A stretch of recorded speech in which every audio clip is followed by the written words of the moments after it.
This video is brought to you by MoviePalette.com.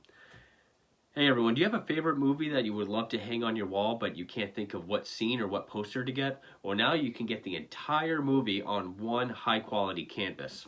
With MoviePalette.com, you can get every scene from your favorite movie, or more specifically, the dominant color of every scene from your favorite movie in chronological order on a great high quality canvas. It also comes with a silver engraving of the title down at the bottom. Has rubber stoppers on the back to keep it from bouncing. And they have a huge catalog of what to choose from. Whether you're a horror fan, or a fan of sci-fi, Marvel, Japanese anime, Disney animation, drama, or Oscar classics, there's a movie palette for you. And right now, MoviePalette.com is having a sale for 50% off for their Halloween sale. But if you go right now, and if you enter room 15, you'll get 15% off of the movie palette of your choice. That's ROOM15 for 15% off of your movie palette. Again, this is a great value for a great piece of home decor that looks great for any film and for any film buff and anywhere in your home. You will definitely like this product. Mine is of The Shining, and I could not be happier with it. So definitely go to MoviePalette.com and enter ROOM15 for 15% off of your palette.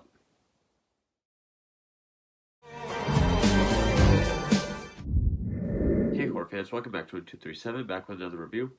As I continue my month of October run through of Stephen King film adaptations, and this is another major one. One of his biggest titles, probably one of his biggest films too, definitely not financially or commercially, but one that fans really, really love. This was one I loved as a kid, but as an adult, I put more above it. I don't love it as much as everybody else. In fact, this is probably going to be a review that's going to piss a lot of people off, not as much as a couple others that I have planned. But it is one of my favorite Stephen King stories, and the movie's fine, I guess, as far as what's in the book is in the movie, but I feel like the emotional heft of what's in the book isn't quite captured in the film. And I've said the 80s was like the Stephen King boom, and this was, I think, the last one to come out in the 80s. It is 1989's Pet Sematary. And yes, I know there's newer releases of this with features, but for now I'm fine with this. Based on his 1983 novel of the same name, Pet Sematary, which I have read. It's been years since I've read it, but I do remember all the key points. Yeah, it was 83. Now, it was directed by Mary Lambert, who would go on to do Pet Sematary 2, actually, which is a bad movie, but when I was a kid, every time it was on cable, I caught myself watching it, even though I know it's not good, but it stars Dale Midkiff as Lewis Creed, Fred Gwynn, Herman Munster himself, and he is definitely the highlight of the film. Denise Crosby, people might know as Lieutenant Yar from Star Trek Next Generation. She was also Dexter's first victim in a flashback in Season 1.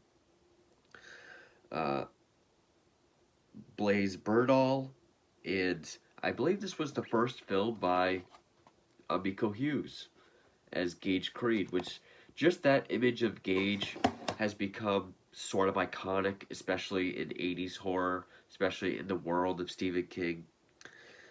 Peter Stein did the cinematography, and Elliot Goldenthal did the score. But also songs by the Ramones appear in the film as well. Elliot Goldenthal, what else did he do the score for? I want Batman Forever. Yes, that's what I was thinking of. Batman Forever, Batman and Robin. Also did Heat, Interview with the Vampire, Alien 3, um, Batman and Robin,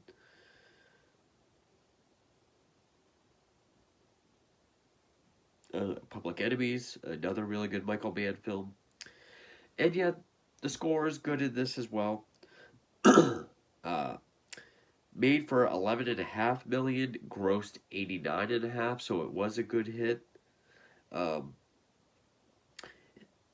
Originally, it was sold to George Romero, which I wonder what he could have done with it. Mary Lambert did fine, even though I will say it does have this really low budget, which low budget looks like I like, but this almost has a TV movie look to it.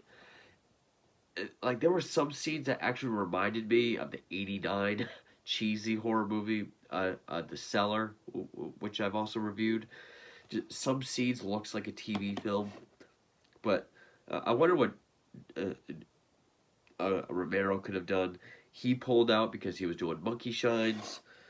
Uh, the reason why this got the go ahead was because Paramount was, or the Writers Guild was having a strike. Paramount was worried about getting a number of releases out that year. A screenplay was ready, so they just pushed it. And Stephen King had final say over the director, Mary Lambert, because she was a big fan of his, promised to stay faithful to the source material.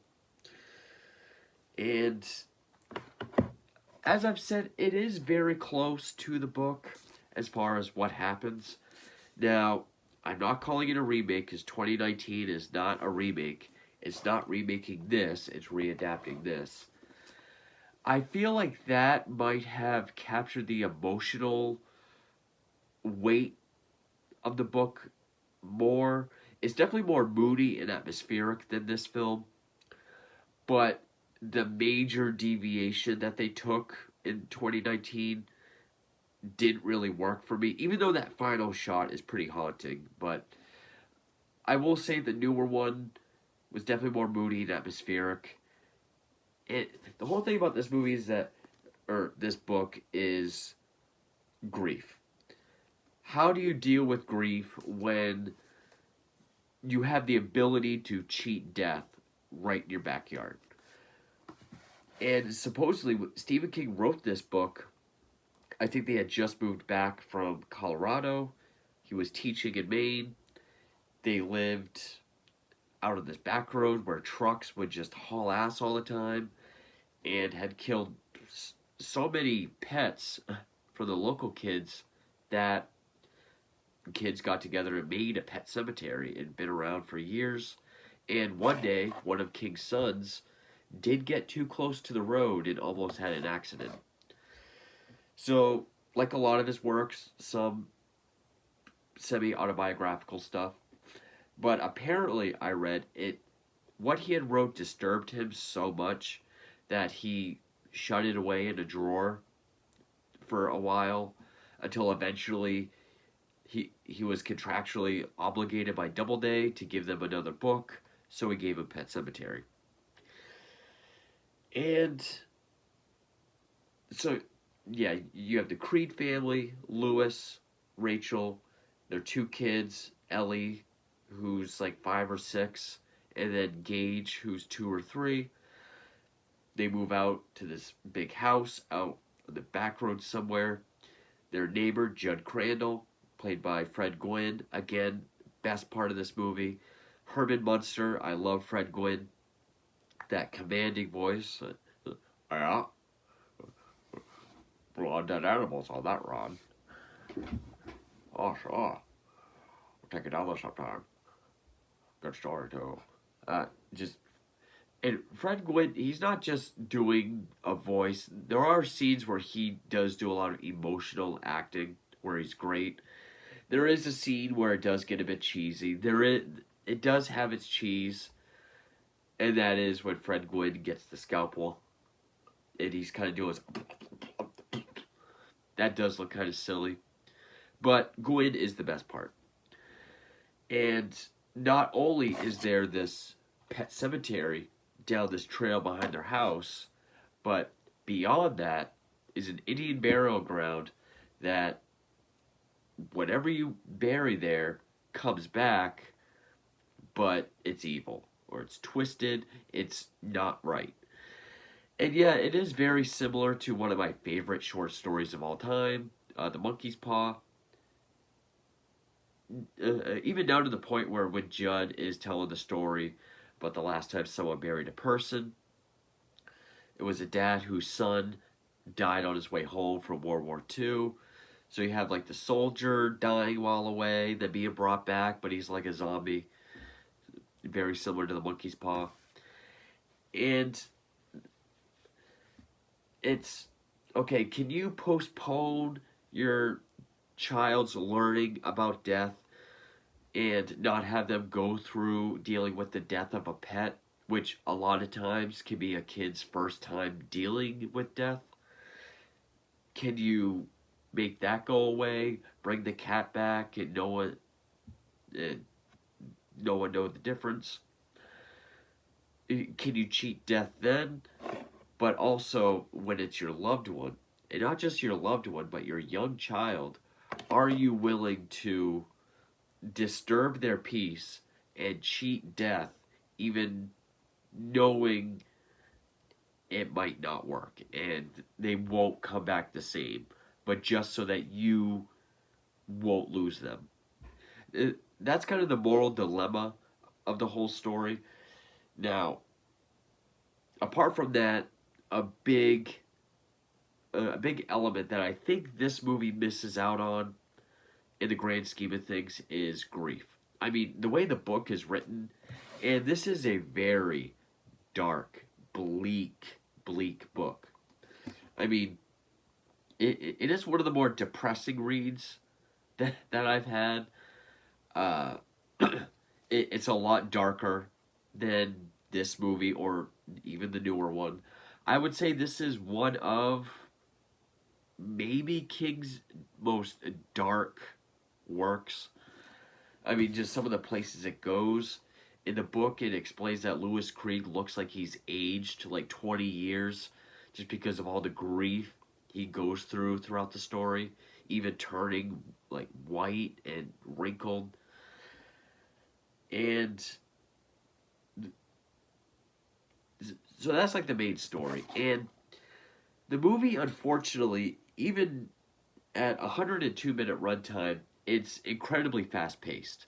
I mean, this movie just kicks right off and it goes. I think that's a detriment to the film. This really should have been a slower burn, really let the grief settle in. And I mean, like, Gage gets hit by the truck, and I will say, uh, Dale Midkiff as Lewis Creed, even though the scene when Gage gets hit and he lets out that scream, okay, that's good. Everything else, he just seems incredibly wooden or stiff. I know he comes from soap operas, but he really, I think, lacked the emotional. It and some of it could have just been, the material he was given. There's really not a lot of time in between Gage being killed and then him going to dig him up, bury him again. It all happens very fast. And you really don't get to marinate in the grief and the loss, the sadness that the book really does. And the book goes to some pretty, I mean, people call this movie disturbing. It does have some darker moments. I mean, there were some things that I picked up on watching it just now than I did when I was a kid. Because when I was a kid, yeah, I loved it. I thought it was scary. I thought it was prime Stephen King. I think this was the first time I saw like a cameo. First time I saw it was Creepshow, but I think this was the first like cameo that everyone talked about. How he has like a bit role in most of his movies as the priest during one of the funerals. Of course, Zelda I thought was really creepy. Now, granted, I don't really know what role Zelda plays in the film, rather than it's sort of how Rachel deals with death or where she stands on the concept of death and an afterlife and all that. But yeah, Zelda is creepy. I've talked to so many people where that was the thing that scared them the most as a kid. But I just, I really felt like this should have been a slower burn and with actors who can really just go to those dark places. It's been a while since I've seen the 2019 film. Now, Jason Clarke is an amazing actor. I feel like he could do it. I remember kind of being disappointed with his performance. John Lithgow, one of my favorite actors of all time. Him being cast as Judd in the newer film to me was a no-brainer, but he was so underused in that film. And I mean, some of my favorite parts are like, okay, the scenes with Church, the cat, to me, probably one of my favorite horror movie cats. Just solid gray, glowing eyes. The way he's just kind of like hunched up and hisses. I like all that. A lot of the acting, apart from Lewis Creed. I think Fred Gwynne is really the only one that I can say does a good job acting throughout the film. I mean, Dale Midkiff has his moments, but I did not think Denise Crosby as Rachel was that great. I mean, even her monologue during her explaining how when Zelda died, that monologue was almost as bad as like the uh, Diana Kimball monologue in Friday 13th Part 3. I don't think she was that good. The daughter really got on my nerves. She was just it really just kid acting where she's just kind of being loud and over the top. I really didn't buy her at all. I found her more annoying. Miko Hughes, however, the things they got this 2 or 3 year old to do, I think he was 3, was awesome. Okay, Hughes as Gage Creed was very good. And it, all the way down to just like the facial things he does, and I don't know if the audio was him. First I played with Judd, then Mommy came, and I played with Mommy. Now I want to play with you.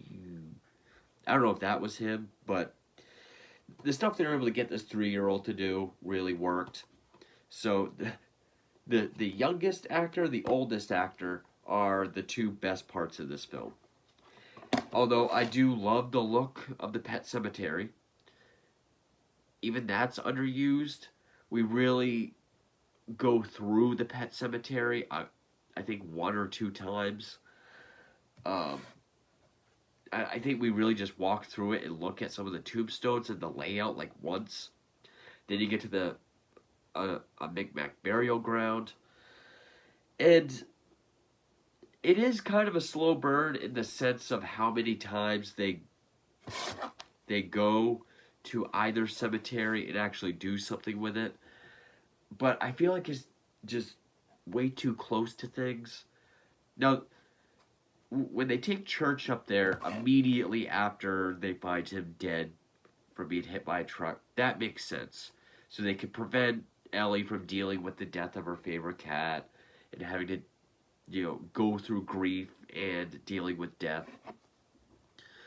But this movie also doesn't really delve into the moral quandary that is, do I leave my son in peace or do I try this?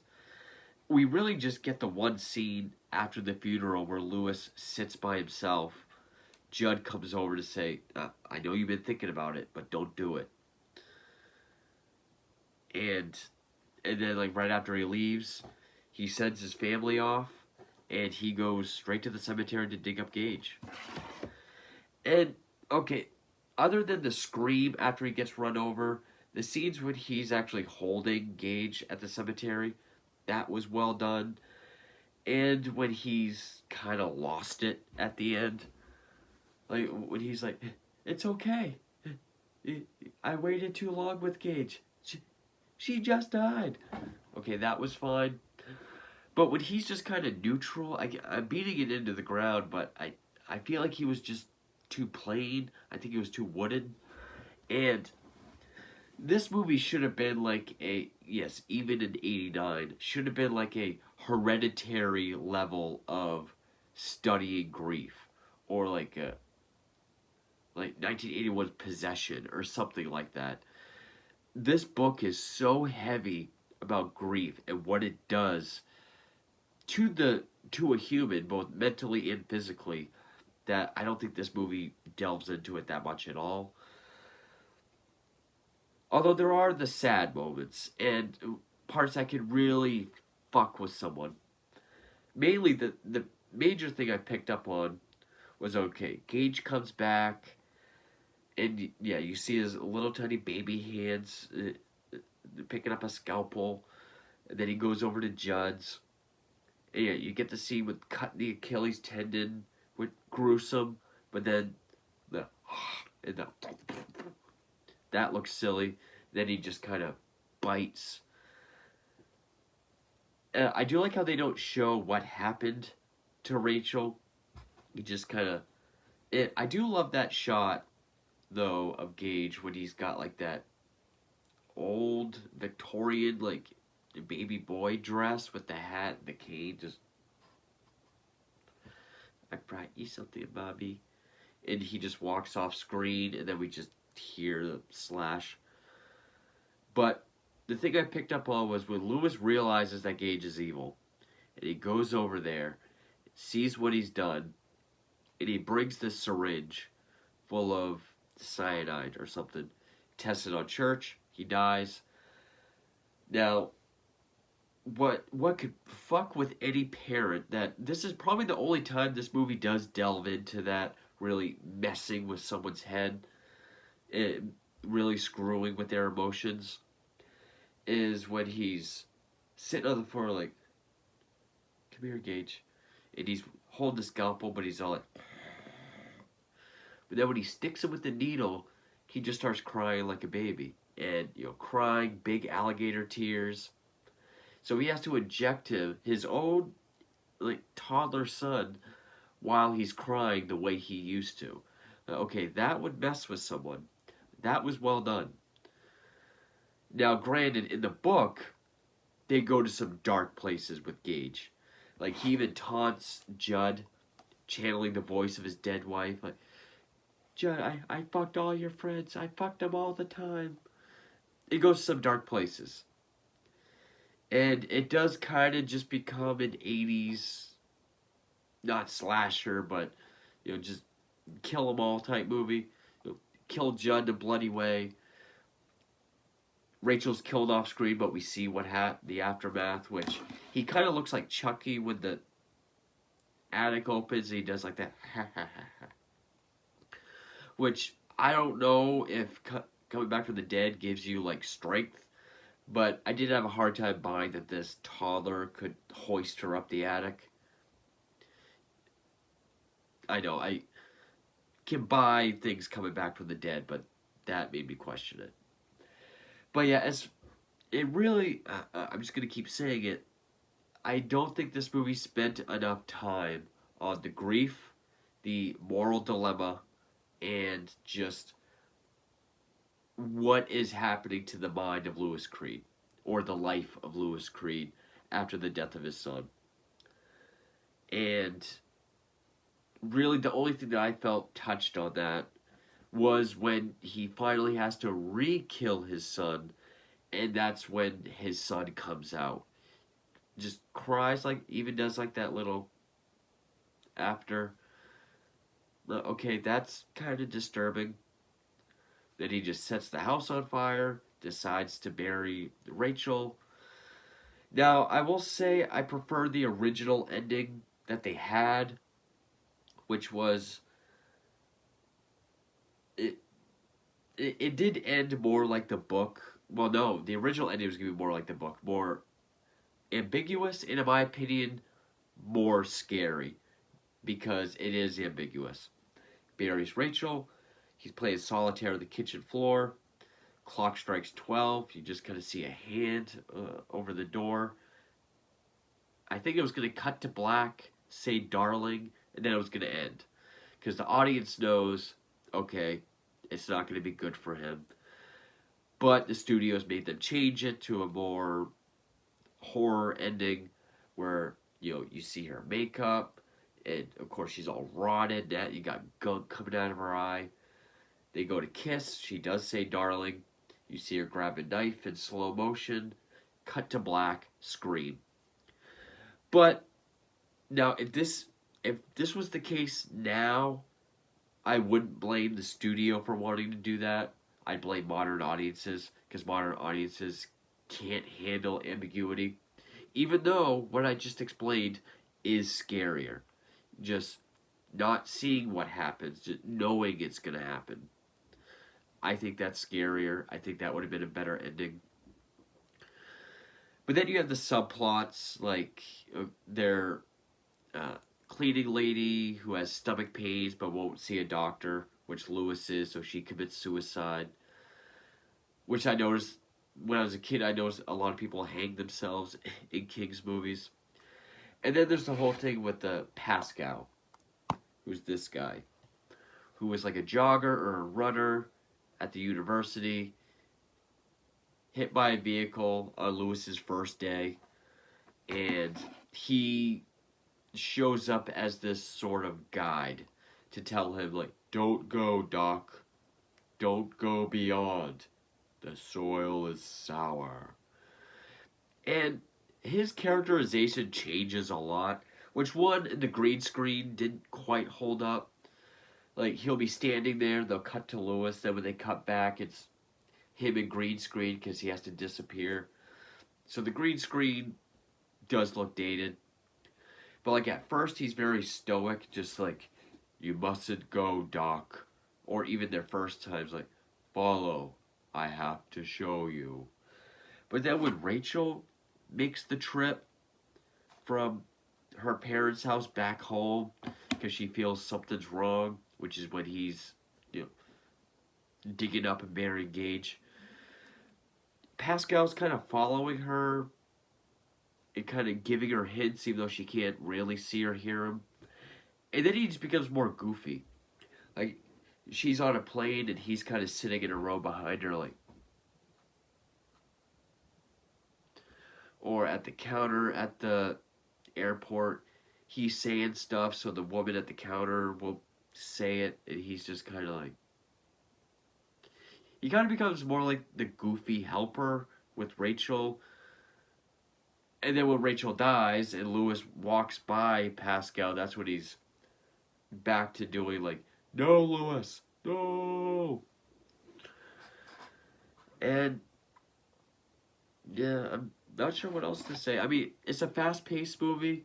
It looks good, especially a lot of the wide shots, especially the wide shot of the Indian burial ground, the music, the lighting, especially like the night scenes in both cemeteries with the fog. So it is well shot, even though it does kind of look like an 80s TV movie during some scenes. Fred Gwynn is just awesome in this. He's so likable, and he's excellent.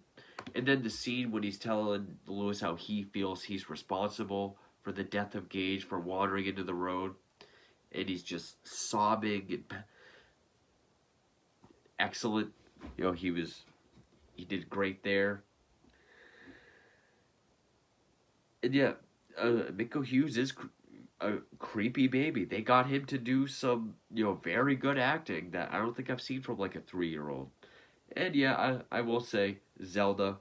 Zelda's scary, but the only scene that ever really got me was during one of the dreams when she's like laying, and then almost like it sped up. She just kind of really fast. That was the only part that ever really freaked me out. It's still well made. It is a faithful adaptation. It is more faithful than the newer one. I will give it that. But I feel like it just doesn't capture the mood, or even though it is dark, it is a dark film. I don't think it's near as dark as it could have been, or as dark as it should be to uh, represent this book.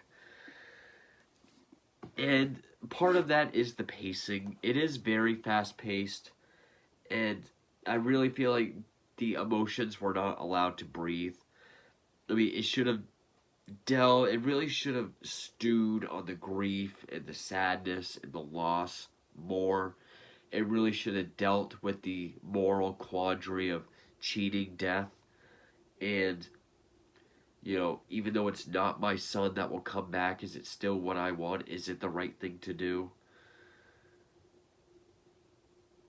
But it's still a good 80s horror movie. I mean, it's still a classic. I don't dislike the movie at all. It's a better adaptation than the newer one, but I will say the newer one, I think, better captured the tone, the the atmosphere, and just really focusing more on the grief and the moral dilemma of cheating death.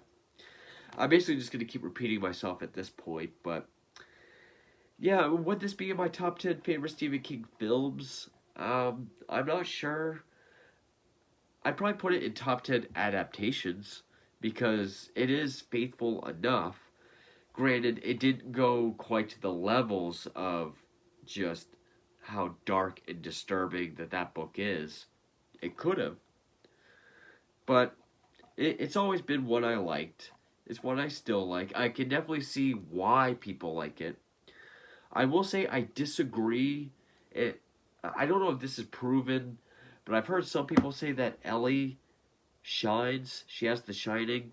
That's why all the dreams she has are kind of like premonitions. It, People have those all the time in King films. I mean, if it's been proven, it's proven. But I, I never took it as her having the shining, and to me, I don't think that's true. I think it's just sort of a plot device to help Rachel see that something's wrong and she has to go back home. But yeah, 1989's Pet Sematary.